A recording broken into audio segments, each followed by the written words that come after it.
nk'uko mubona igikorwa c'uno munsi ni nk'ikiza giheraheze twari twaratanguye hagati mu kwezi kw'indwi nko mu itariki 13 na 4 na 5 niho twatangura kuronka inkuru yuko hano mu bigo vya Metarusa hariho ibisigarira vyabonetse vy'abantu. Hanyuma itariki 16 z'ukwezi kw'indwi duca turaza kuraba turabona ahantu habiri hari ibisigarira turi kumwe n'abari mu ntwaro eka n'abaraba ivy'ubutungane.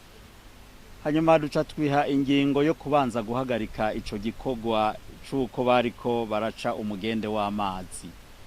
Niho twabandanye rero tubiganira tubona igikenewe ubwa mbere na mbere nuko ivyo bisigarira twovyegeranya tukabanza tukabibika ahantu kugira ngo nihagera bishobore guhambanwa iteka nk'uko ibwirizwa ry'umugwi CVR ubivuga.